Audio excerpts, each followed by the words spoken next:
Hello everyone and welcome back to Kerbal Space Program. I am largely unemployed and we are here with episode 16, I believe, of this rather illustrious little program, and we are at the Chronos base. And as you can see, it looks a bit different. I have landed that little agricultural module, but I forgot to press record while I did it. Sorry about that. So it has landed on the slopes with the other one. It took quite a bit of jimmying to get right, but we got there eventually. But that's not that exciting. You know what is exciting? The idea of building stuff on the surface of Minmus, and in order to do that, we're going to send this probe right here. I didn't actually name it. It's currently called Chrono Station Rocket Parts Storage. Very original, I know.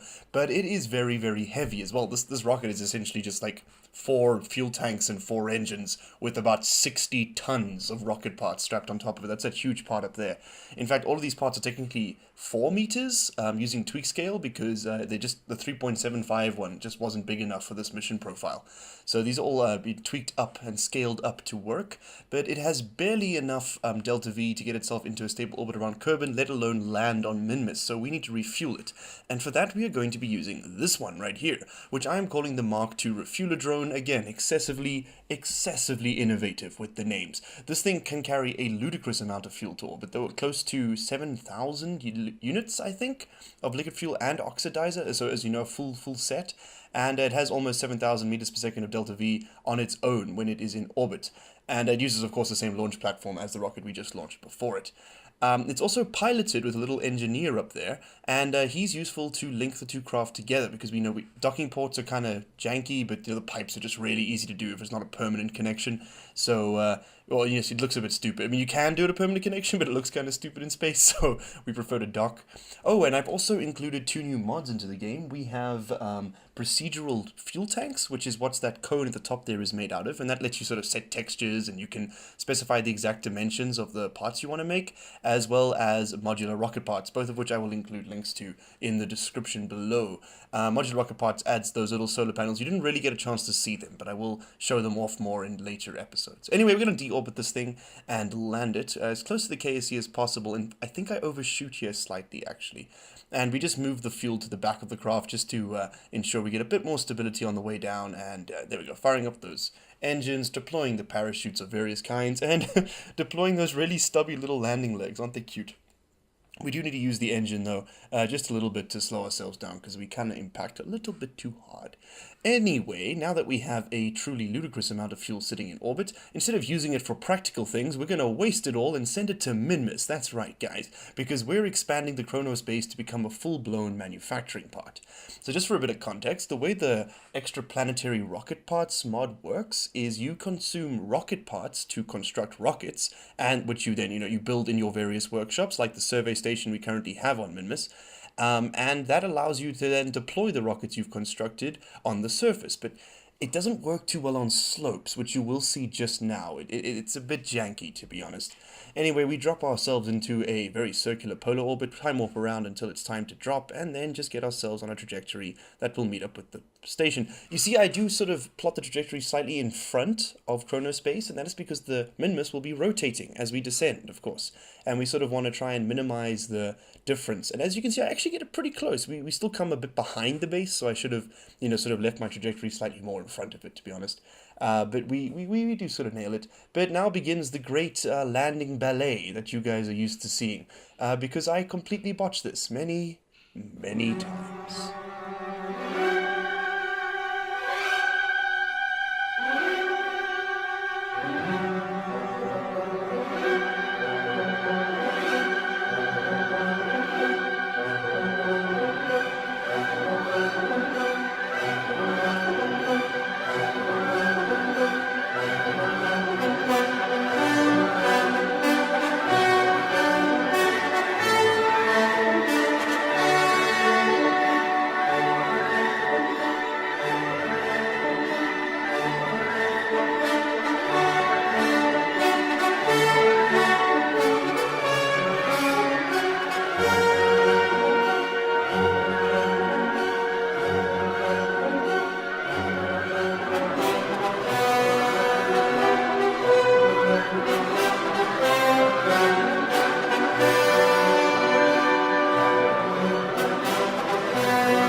Anyway, I decided to call that good enough and drop the rocket on the Minmus. I figured that was, you know what, we're close enough, but we actually aren't close enough to the base. So we needed to pop out that probe core, which I was sort of trying to use as like an intermediary step between the spots, but it just wasn't long enough. Look at that. God, it was so close. So I figured I could use the antenna, but unfortunately those little docking nodes don't attach to it. So we need to make a plan, and I have the genius idea to try and attach to other bits that are currently on the station but aren't being used, like that recycling mode module there. But that doesn't fit on there, so we end up using the Thud engines, which is probably the most janky, most Kerbal Space Program thing I've done in this series to date, is use engines as like a relay point for my parts. Like we're gonna pump fuel straight through it. And oh, we also managed to place the probe core directly underneath us and go for a little bit of a skydiving experience, which was exciting. Anyway, we bring the other Thud engine over, and I have the genius idea to only check how long the cable can be once I've moved it twice. This took about 12 minutes in real time. Just if you guys weren't, your footage you're watching is at 8 times speed at present, 800% its regular speed, which is kind of insane. Anyway, we need to get up on that ladder, and we can't jump because we're too heavy, because Kerbal Inventory System does model all your parts. So we have to drop all of those little connectors, which I speed through there, because I don't want you to watch it all, and I'm going to speed through picking them up as well, because it took hours. And there we go, pick everything up, heading back over to the base, and we pull Edbus back up through the ladder. And now it's time, yes, that's right, to build some stuff. So for some reason, I have footage of me deploying the antenna and moving to daytime. Sorry about doing that at night. But I don't have footage of me building the craft in the mod menu. I will explain the mod menu a bit better later. I didn't really make it very clear here when I was editing this footage, of course, at 1 a.m. in the morning, because I don't make the best choices. Anyway, that's the UI that the mod presents. This is once you've finished building it, and there we go. We click Finalize Build at the servi stake, and it kind of glitches it into the ground slightly, and so the game freezes, and the craft gets thrown up in the air, because it wasn't on a level surface. And it's a bit janky, as you can see. There we go, speeding time up again, but it does land on its wheels, and so we get Edbus out to link it up. And we have to do this because we actually have no probe control once it's spawned, because it's not connected to anything, and the solar panels aren't deployed, which means it had no electric charge. There was no way to communicate with it. So note to self and note to the fans, if you guys want to make these things with extraplanetary, include passive solar panels, the ones that are already out there, so that the second it's spawned, it'll get a little bit of charge, and you can take control of it, because they do spawn empty. Anyway, this craft's purpose is as a miner for metallic ore and a refinery for that metallic ore into metal. And then that metal is then processed in a construction workshop, which we'll build just now, the big blue thing. And then you can use the metal to create rocket parts also in the construction workshop, which is pretty awesome. I think also when you recycle parts and construct rocket parts, you get scrap metal back, which you can refine again in the foundry back into metal, and then of course make into more rocket parts and so on. So you get a closed cycle, which is quite nice. Anyway, we get Edbus to come and drop a stake out here, because I figured it would be nice to have the construction workshop out there near the refinery, because the base is kind of looking a bit janky, and I want to square things up. We will of course delete a lot of these parts when they're no longer needed. But I don't think we're going to be sticking with Chronos Base for much longer, to be honest. It's been a bit of a failure. I might leave it as a mining base, but as our primary point of construction around Minmus, it's proven to be a huge waste of money. Although, and this is to be, oh god, and that's right, I remember this, they glitched into the ground and destroyed everything. And I'm going to show you guys some of this footage, because some of those pieces legitimately made it into orbit. It threw it up with such force, but there the base lands again, in glorious, spectacular fashion. Isn't that wonderful? But we can't be waiting around watching things blow up. I mean, what is this, a good YouTube channel? Never. Anyway, me passing near those things with this apparently is enough to explode those radiators, so we lose them. And I sort of try to gallop this craft back up the hill, not very successfully, but as you can see, I did learn my lesson and include those passive solar panels, which helps. Don't worry, when we reload the base, all of these sort of bits of debris will not have spawned in. As far as I can tell, they sort of disappear. But yeah, this base is kind of a huge failure. Although I must point this out, that piece you're looking at right there, that blue thing, cost 600,000 funds on its own, and we didn't spend a cent making it this side. Well, I mean, of course we paid for the rocket parts to get it here, but it wasn't anywhere near that amount. Not even close. We spent something like 160,000. And now we have a fully closed system. We can manufacture our own metal and rocket parts on site on Minmus, so we can make any craft we want to, just not here, because they'll clip into the ground and explode. Which is a bit of a catch-22, so you can make the things, but you can't use them. Not really catch-22, just ironic failure. Yeah, so anyway, that's what the base looks like now, and we're going to be moving on to new stuff. Alright, and that was a rather intense 10 minutes, wasn't it? Like, we got a lot done. That was about 2.5 hours, 3 hours worth of footage I cut down into 10 minutes, so I'm sorry if it seems a bit much and a bit claustrophobic and a bit ridiculous. So we're gonna take things slightly slower now, 50% slower at least, and we're going to put a probe in orbit of the sun. And that doesn't sound very exciting, but it is going to achieve a very important thing, which is this contract that we've had out for a while, which, let me right click there, map 5 asteroids endangering Kerbin with a Sentinel infrared telescope. And for that we need to have a Sentinel infrared telescope on our vessel, reach the designated orbit around the sun within reasonable deviation, and map 5 asteroids that are threatening Kerbin. Now that seems pretty straightforward, right? I mean, what is our orbital specs? Apoapsis of 11 million, is that 11 billion? That is 11 billion, 0.2 meters, and 11 billion 0.2 meters periapsis. So it's a completely flat, completely circular, or almost completely circular, yeah? I mean, oh yeah, a difference of 600,000 meters at that sort of range is just, or actually a bit more than that, I suppose, 50 million, actually, but yeah, no, but look, a difference of that kind of range at those extremes is not that important, But yeah, so a pretty circular orbit with almost 0-degree inclination, and in order to achieve this, we are going to be using this young vessel over here, which I have named the Odin 3. Yeah, game's taking quite a long time to load in these days, gotta say. But this vessel is not particularly expensive. It's costing 67,000 funds, and that is largely because we're making use of some of our new assets in game, which I sort of touched on previously during our sped up footage there, but didn't really get into. And for one, you'll notice this rather strangely shaped and colored tank over here. This is our procedural liquid tanks, or rather procedural fuel tanks, which you can change the layout of. So you can see you've got a procedural fuel tank here, right, which can take many shapes. So either we can keep it as a cylinder, we can make it a cone, we can make it a fillet cylinder, or a smooth cone. And we are able to tweak the curve, we can tweak the top diameter so that now it's sort of like an inverted cone, which is rather cool, like a bit like a cereal bowl, doesn't it? And, we can tweak all sorts of things. We can make it a bit longer so it sticks out like that. And then we can make the top even wider and the bottom, yada, yada, yada. You see sort of how it works. Which is pretty cool. This is probably one of my favorite, is the wasted cone. Not because of the name, but I just think it looks kind of cool. Anyway, what we have here is the Assegai 1 rocket, which is what I'm calling this little first stage right over here. Because this thing has 3,600 meters per second of delta V, with a payload of, okay, this weighs exactly 50 tons right now. So with a payload of 6.5 tons. Okay, that's about a 6.5 ton payload up there. So that's pretty good. It can put a 6.5 ton payload into orbit and then land on its own thrusters, which is the coolest part. I've also scaled up, of course, the landing legs and the winglets. I also don't think I've shown you guys many builds yet, so this is kind of fun. I'm sort of showing you the end product of a build. Sorry, my phone went off there. My problem, my mistake. Anyway, quality content. We're going to be putting this bad boy right here, the Sentinel telescope. That's what it looked like. I don't think it comes with a shroud, so I've made this little fairing for it. And I realize we haven't done this experiment yet, so I'm bringing it with us too. We should also put one of these in just to get some of those orbital readouts. That will make things quite a bit easier to interpret and manipulate. I think that's pretty much all we need. We've got solar panels, have an antenna. We could probably use a bar antenna though, hey. Just in case. Let's just slap that on right over there. Well, that looks kind of stupid, but I'm going to let it happen. Oh, wait, you know what will look cool? Is if we put these ones on. Yeah, and then they kind of like flare outwards afterwards once we're in orbit. So let's click that, rotate. I really like not having the part constraints we've had previously with that 30 parts in the first level VAB. God, what a nightmare that was. Okay, that'll kind of stick out like that. I think that looks kind of cool. Let's make it look a bit more probe-like, I'll take it.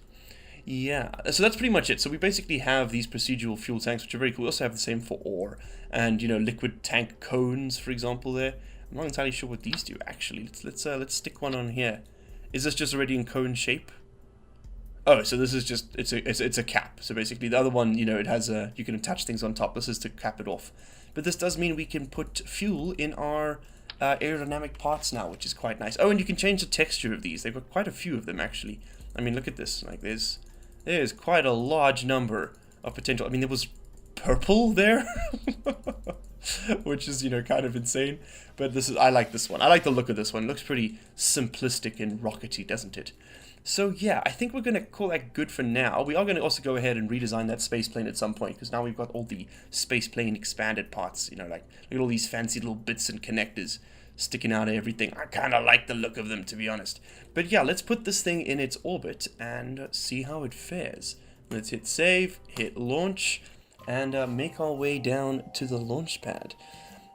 I was looking at some other YouTubers doing KSP playthroughs, and if they're not doing like sort of really specific missions with like a focused goal in them, then they invariably end up doing a playthrough kind of like this, where they sort of just talk through the entire process. And you can get a lot more episodes out that way.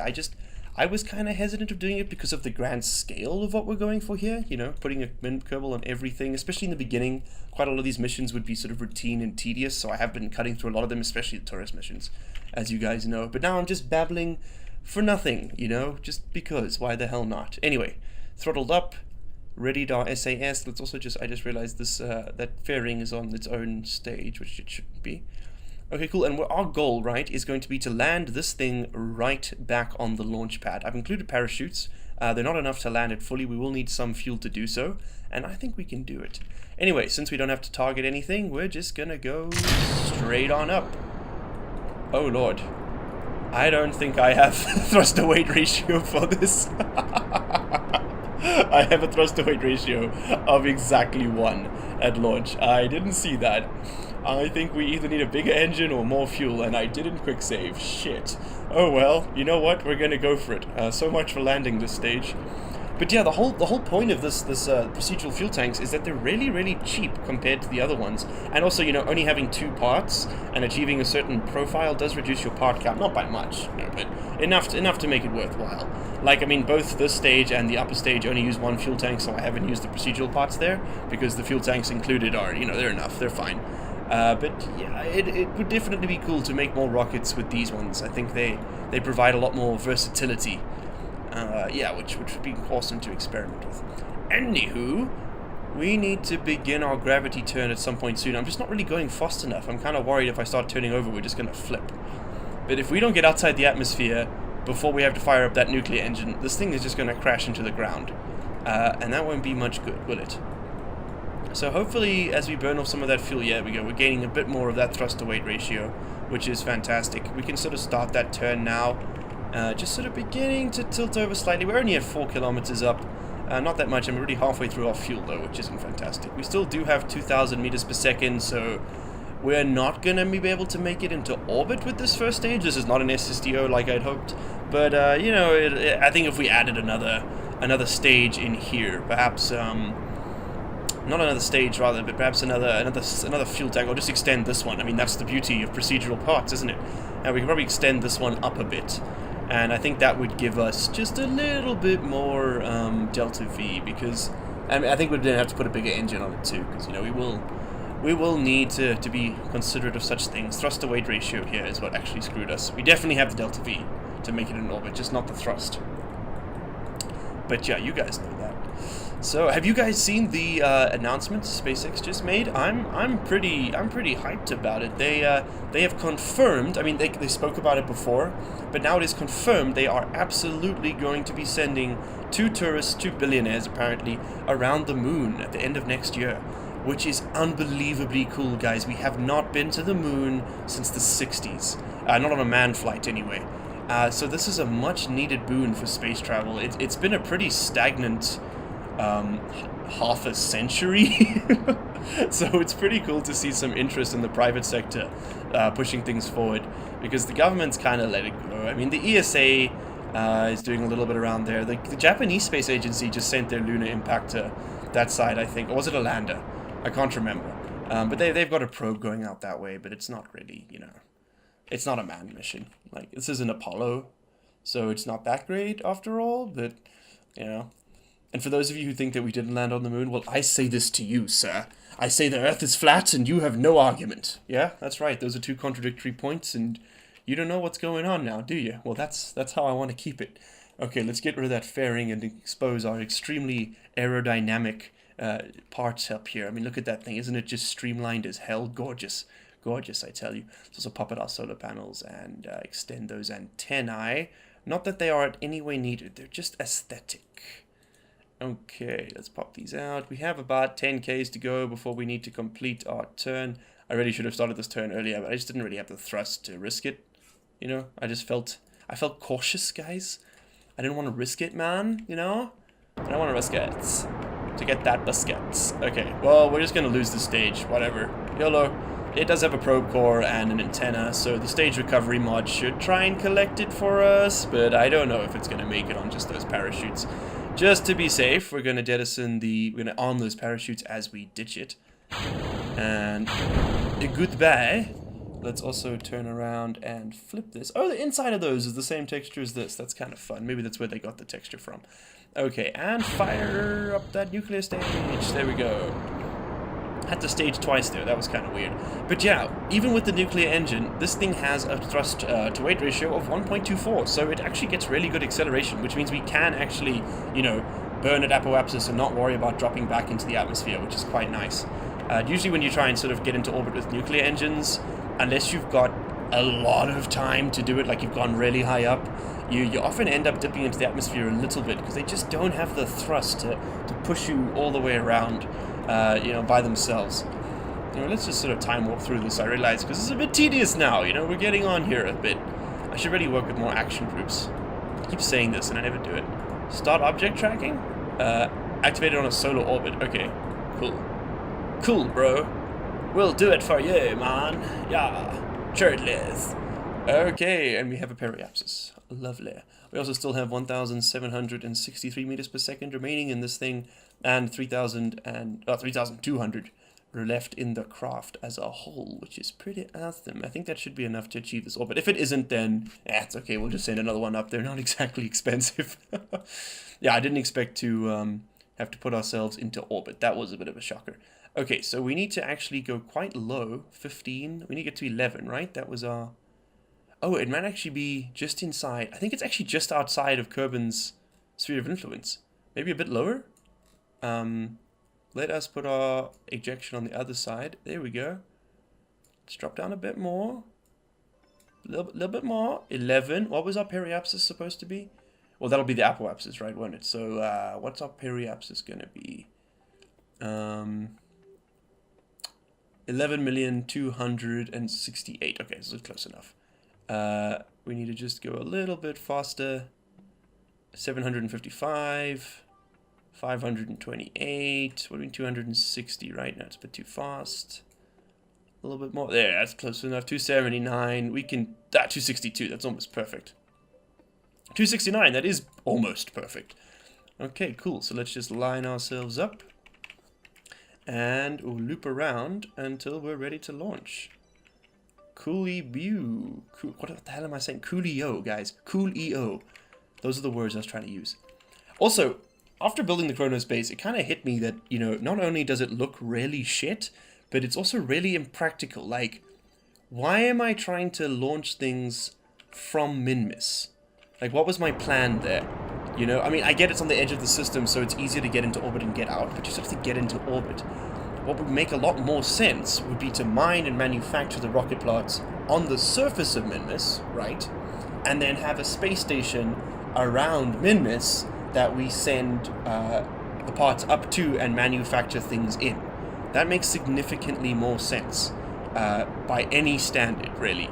Because, you know, that way we're not fighting gravity to get up into orbit. Okay, it's not much for Minmus, it's like 200 meters per second, but it just seems a bit more realistic to me to manufacture the craft, orbital craft, in orbit rather than, you know, on the surface. And we can also then ferry fuel and things up and down a lot more frequently. And, you know, we also won't have the problem of it glitching into the terrain and exploding if it's built in space, because there's no terrain to glitch into and explode inside of. So that will, you know, alleviate 900% of our problems with this craft. Okay, now how far away is that apoapsis? 98 days. Now I'm wondering, should we just warp there and complete this in this mission? You have 39 days of supplies remaining on Atlas Station. Okay, so we need to run a supply run to Atlas Station, and then we can actually warp all the way around. and just complete that, because we need to... Oh, wait, no, hold on, I'm being silly, aren't I? Because we actually need to drop this down. We need to drop our apoapsis down to 11. What do we need? 11268, right?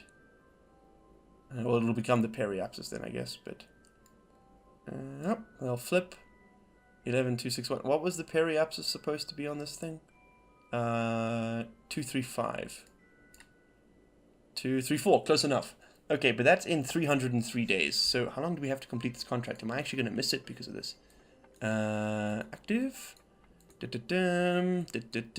We still have 10 more years. Okay, no, we'll be fine. But we're going to add in young maneuver node. So basically just going to forget about this craft is actually what's happening here.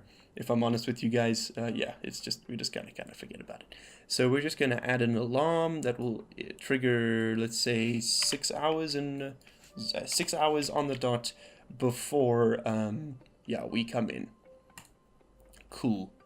Okay. Oh, we should also add in more transfer windows, shouldn't we? Yes. So transfer parent will be Kerbal. Origin will also be... Wait, what? What? Oh, wait, no, the transfer parent is the sun. Transfer origin is Kerbal. That's right. So in 80 days, we have a Moho, Eve, and 81. Oh, we need to go to Eve anyway, so that's perfect. That probably we can get done. Maybe not next episode, but the one after that. That's awesome. Oh, there's a Kerbal to Eve coming up now? That doesn't seem probable. Unless that was issued, yeah, 20 hours before. Okay, so that's... We've already got the Eve encounter. And we actually do want to launch a little bit early there. So that's fine. Let's just make sure, is that everything we needed? Yeah, pretty much. Okay, cool. So it's nothing's really happening for the next sort of 2 or 3 months. So we can kind of just close alarm clock and go and worry about Atlas Station. Let's go get them some supplies, I think. Because we got our maneuver node planned. Let's get into high orbit with this, though, before we worry about that, actually. Because I think this thing is capable of doing high orbit science. Log observation data? Yes, it is. Awesome. I'm going to transmit that. That's another 14 science. That is something we haven't done in a while, is it? Is science. We do need to go get more of that. Okay, gravity data, that's sent to. Awesome sourcems.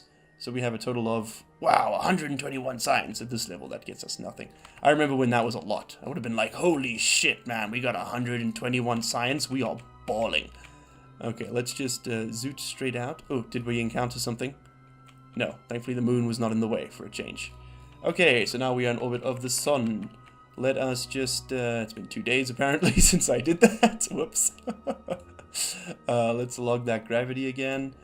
Oh, 33, nice. Okay, so the gravity gives quite a bit. I forgot how much it is actually. Let's start that object tracking. So we're now mapping objects passing near Kerbal, which is awesome. That's really, really awesome. Look, I mean, we might as well get it doing it now, right? But we will, once it's in orbit, it will continue mapping more of them, and we'll be able to, you know, work out what they are. Will happen passively over a length of time, so as long as any active sentinels are near the specified orbit, they do not need to be newly launched. You will receive progress notifications as suitable asteroids are mapped. Awesome. Should we send 2 of these? Should we send 2 of these? That's the real question. Oh, also, we should rotate our camera to point directly at the sun in order to destroy the lens and equipment immediately. That's... Yes, perfect. Perfect. This is Kerbal Space Program. Things don't have to make sense. God, get off your high horse, man. This is a land of opportunity. Can we do this experiment multiple times? Ah, God damn it, we can. Well, I missed out on a few science above Kerbal, but I'll get that, you know, soon. I'm not worried about that. That's okay. Transmit that shit again. Am I out of power? Oh, I am. Lol. Okay, let's do that again. Yes, transmit. Send me all of the datas. Perfect. Oh, lovely. Good. Yes, very nice. Okay, and that's done. Alright, but that's actually time. Jeez, I've been talking for 20 minutes. Who knew? Well, I suppose you guys do. Anyway, I guess, guys, this episode's been quite a lot. It's been quite busy. It's been quite awful. So we're actually going to call it done here. I hope you enjoyed, and I will see you all in the next one when we're going to resupply the Atlas base and maybe just take things a bit more slowly from here on out, because these extremely long missions they're starting to tax my health, to be honest. I just don't have time to, like, upload anything else. I'm doing Sheltered at the moment just because it's easy to, like, record 30 minutes and just upload that, you know, without any editing, really. You just upload it. KSP takes hours. God, it took me like 4 hours to edit those 10 minutes down. It was insane. So, yeah, we're going to be taking things a bit more chill with the KSP, as in just a bit more slowly. Anywho, for the last time, I hope you guys enjoyed watching, and if you did, be sure to smash that like button and subscribe. Cheers.